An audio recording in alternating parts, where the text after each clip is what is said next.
At Columbia University, a student struggles to carry a mattress as she walks across the graduation stage. As a campus rape victim, it's a symbol of her fight for justice. Justice, she says, that has yet to come. But that student at Columbia is not alone.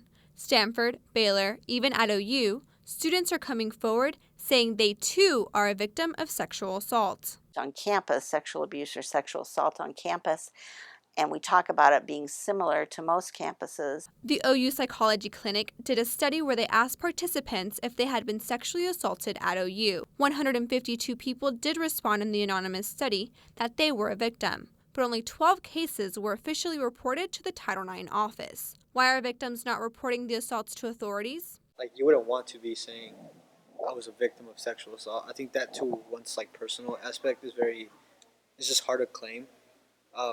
And when you are, like, you're that number now, you're one of the, a number that you said. So, like, wearing, like, you feel like you tagged, like that's embedded in your body. We brought a group of students together to talk about sexual assault culture at OU.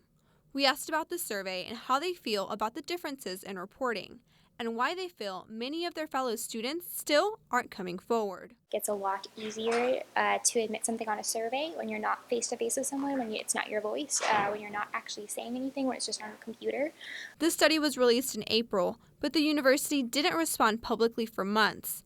When it did respond, President Boren said this, quote, "We try to really train students about sexual violence, and you try to also say, don't get yourself in a situation where you're incapable of saying no. Can we eradicate the problem? Not any more than we can eradicate human nature." That boys will be boys. You can't stop that. That's the nature thing. I mean, males and, even gay men and just anybody. If you're male, then you get slapped with, you have to be dominant, you have to be aggressive, you have to have this desire. And women are supposed to take that. They're supposed to be passive and obedient and submissive. And so when he said we can't do it, that's like eradicating human nature. That's just giving them, that's telling men who rape that it's okay. Boren's comments angered many, leading students to march and protest outside his office. I can't apologize for what I didn't say, but what I can say is, again, that's not what I believe, that's not what I said, that's not the context in which anybody misinterpreted what I said. Kelsey Morris led the protest. So when people in power make comments like that, whether it's David Boren or Donald Trump, they are contributing to a culture that says this is something you can get away with. OU's trying to address the culture issue. Dotted across campus, these signs are supposed to bring awareness to sexual assault. But are they working? Students say, not enough.